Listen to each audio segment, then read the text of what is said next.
Estamos de volta com o Religare. Hoje eu converso com o professor Leandro Garcia Rodrigues, da Universidade Católica de Petrópolis.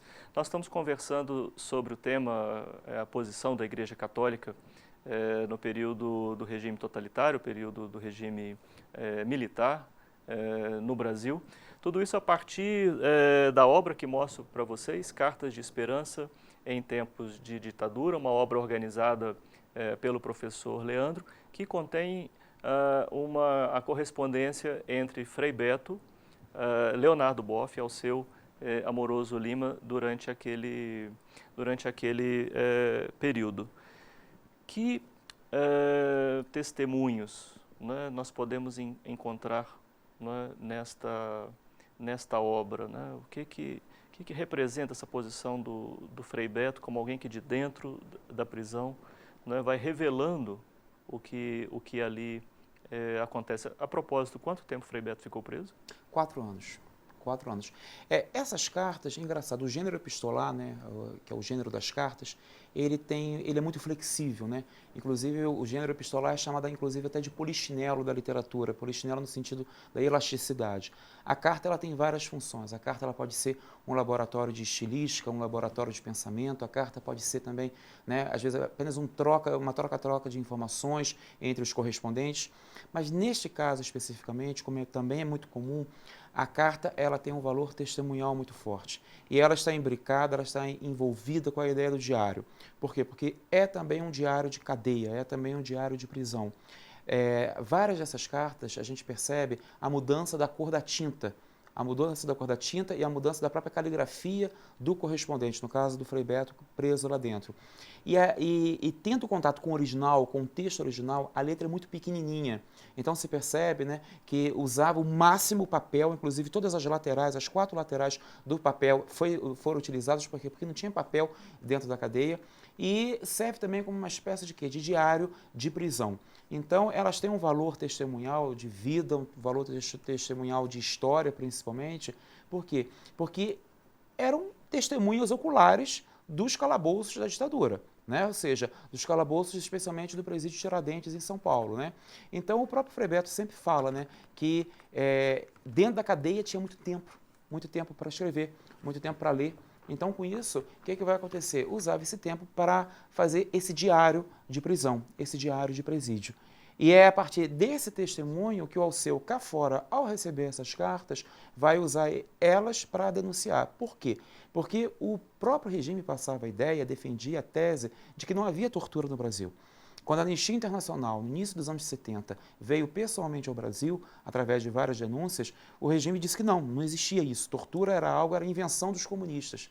E a partir desses testemunhos que foram publicados, especialmente fora do Brasil, né, alguns presos que foram anistiados conseguiram sair do Brasil e davam seus testemunhos através de entrevistas, né, pessoais, em programas, ou em jornais ou revistas, começou a perceber o seguinte: não, no Brasil tem tortura e a tortura ela está institucionalizada. Isso que é mais complicado. Porque, de fato, nós percebemos nessas cartas que é uma institucionalização do terror. Né? Era algo institucional, era algo defendido, era algo aprendido, porque vários militares foram fazer cursos de tortura no Pentágono americano, torturas físicas e psicológicas, técnicas de tortura, que passaram 6 meses no Pentágono, né, em Washington, apenas para aprender isso. E vim e aplicar isso nas prisões, especialmente nas prisões políticas aqui no Brasil. Então, essas cartas, elas testemunham esse momento, elas têm um valor documental muito grande para a história do Brasil, para a história da Igreja, para a história do Brasil como um todo, né? E é um misto de diário e de carta. Aí tem alguns momentos que a gente não sabe exatamente a fronteira entre a carta e o diário. Eu prefiro dizer que é um híbrido, né, desses 2 gêneros de escrita. Sim. Você saberia precisar com que frequência essas cartas eram trocadas? Se houve um momento em que houve uma correspondência mais intensa entre os autores aqui? As cartas só podiam sair quando tinha visita. Então eles usavam as visitas, especialmente as visitas femininas, que na época não eram revistadas. Então mãe, irmã, né, às vezes esposa, se fosse o caso, a pessoa ser casada. Então, naquele momento, as mulheres não eram revistadas. Então, eram através delas que muitas dessas cartas saíam. Ou então, eles escreviam em papéis muito pequenininhos, tiravam a carga da caneta Bic e colocavam esses papeizinhos enrolados no entorno da carga da caneta Bic, colocavam dentro da caneta Bic e essas pessoas, quando iam à visita, pegavam essas várias canetas, né, com esses pedacinhos de papéis lá dentro e chegavam aqui fora, tiravam a carga, pegavam os pedacinhos e remetia para o respectivo destinatário. No caso das cartas do Frei Beto para o Dr. Alceu, foi o papel fundamental da mãe do Frei Beto, da dona Estela Libânio, né, que quando ela ia visitar o filho, ele aproveitava o ensejo da visita da mãe e mandava as cartas através dela, né? Ela que postou a maior parte dessas cartas. Depois, quando ele, né, ficou livre, aí ele mesmo próprio, né, fazia essa correspondência, né? Sim. Porque a partir disso ele fica preso de 70 até 74. No finalzinho de 74, eles são absolvidos, né, os dominicanos são absolvidos, ele continua a correspondência com o Dr. Alceu, mas já em liberdade já. É aí que vai começar a pensar a teologia da libertação, junto com o próprio Leonardo Boff, porque é o Frei Beto que faz a ligação, o link do Dr. Alceu com o Leonardo Boff. Então, Eu ia perguntar sobre isso, qual que é a posição, né? Onde que Leonardo Boff entra nessa história aqui? Leonardo não foi preso durante a ditadura, Sim. né? Mas nesse momento ele vivia em Petrópolis, né, no convento franciscano do Sagrado Coração, e o Dr. Alceu ele tinha, né, uma casa de campo em Petrópolis, onde hoje funciona o Centro Alceu Moroso Lima para a Liberdade, que é o arquivo dele, né? Então, que é perto, né, perto do convento do Sagrado. A partir desse contato que Frei Beto fez entre os dois, o Dr. Alceu sempre, quando estava em Petrópolis, ia assistir a missa de 7 horas da manhã no convento do Sagrado Coração, que era a missa que Leonardo Boff celebrava todas as manhãs, às 7 horas da manhã. E a partir desse momento, ele ia assistir a missa e depois ia tomar café da manhã, todos os dias, religiosamente, com os frades. E é nesse momento, então, que ele tem contato direto com o Leonardo Boff, ele quer saber o que é a teologia da libertação, ele, Alceu. Porque uma característica do Alceu, muito, na minha opinião, muito ímpar dele, que quanto mais idoso ele foi ficando, quanto mais velhinho ele foi ficando, mais aberto ideologicamente ele foi ficando. Por quê? Porque ele começa a carreira dele literária, de intelectual, nos anos 20, digamos assim, na ultradireita, né? Extremamente conservador, aquele católico ultramontano, né? Aos poucos ele foi mudando muito. A partir dos anos 50, do contato que ele teve com Thomas Merton e Jacques Maritain, ele e o Yves Congar, esses três grandes, né? Maritain, Merton e Congar, dá uma reviravolta na cabeça do Alceu em termos de catolicismo. Dos anos 60 em diante é um outro Alceu. Então, quando a teologia da libertação começa a ser estruturada, especialmente com aquele livro do Leonardo, Jesus Cristo Libertador, ele quer entender o que é isso.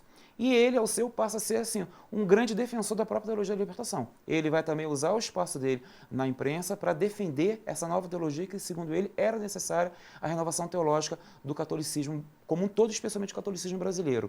Morando em Petrópolis, Leonardo também morando em Petrópolis, eles então fazem uma pequena correspondência, que só são 4 cartas, mas é mais importante é o papel que o Leonardo sempre coloca o Alceu como assim, o grande, não pensador, mas assim, o grande incentivador da teologia da libertação. O Alceu nunca escreveu nada, nenhum livro que fosse considerado, né, dessa linha teológica, mas fez uma defesa veemente na imprensa da época, né, e chamava essa nova teologia. Sim. Interessante nessa correspondência, porque, enfim, há um destinatário, mas todos nós, essa correspondência alcança a todos nós. Que característica é essa, né? A escreve para B, né? Mas B é um universal, né? É o que nós chamamos de destinatário múltiplo. Ou seja, a partir dessa carta que Frei Beto mandou para o Dr. Alceu, que é essa carta que relata, né, as minúcias, né, do processo de tortura no interior do presídio de Tiradentes, o Alceu escreve um belíssimo documento no Jornal do Brasil que se chama Documento para Amanhã. Esse texto dele eu transcrevi, está nos anexos do livro, né, Documento para Amanhã. E ele diz que essas cartas não eram cartas para ele, Alceu, eram cartas para a história, eram cartas para todos. E, de fato, eu tenho certeza que o Beto, quando escreveu essas cartas, ele sabia que essas cartas não iam ter apenas o Alceu como destinatário. E ele mesmo, pessoalmente, já me falou isso. Eu fiz isso assim, sabendo, foi algo pensado, organizado, porque eu sabia que o Dr. Alceu ia repercutir, conforme repercutiu. Então, é algo muito interessante, por quê? Porque aí você vê o gênero epistolar nessa perspectiva, com uma função histórica, com um papel, né, de discernimento acima de tudo. E por isso, daí o título do próprio artigo do Alceu, Documento para Amanhã, é documento para a história, documento para todos, que é essa Sim. ideia do destinatário múltiplo. Agora, 50 anos depois, nós estamos falando o tempo todo aqui da importância histórica, né, dessa correspondência. O que dizer desse movimento que pede o retorno, né, de um regime com essas características? Sim, isso é Né, cruel. que a história nos revela, né? É cruel isso. Eu acho assim, não dá eu não consigo entender como pesquisador, como pessoa, eu não consigo entender o porquê. Graças a Deus é minoria, né? Eu acho que é Sim. minoria. A gente percebe nessas últimas manifestações que dentro mesmo desse grupo que manifesta, né, contra o momento político brasileiro, dentro desse próprio grupo, a parcela que quer que de forma veemente o retorno da ditadura, né? Eu acho que é uma parcela pequena, mas é uma parcela que faz barulho. É uma parcela midiática, é uma parcela que tem um espaço, digamos assim, nos grandes veículos de mídia, né? Eu acho isso terrível, porque Perdemos a consciência perdemos a consciência da história. história e eu acho que assim, a gente não tem mais a consciência de historicidade, eu acho, sabe? Eu acho que é uma materialização da história, de uma certa maneira, sabe? E é uma deshistorização do tempo, né? Eu acho que tudo não dá para compreender. Eu nasci na época da ditadura, quando começou a democratização, eu estava na casa já dos 15 anos, eu era adolescente, mas eu ainda me lembro, né, o que era, como é que era, o medo que se tinha, né?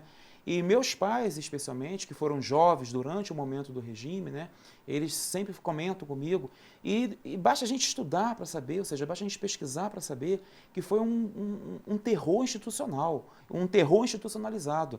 Eu não consigo entender como é que ainda se defende o retorno desse regime.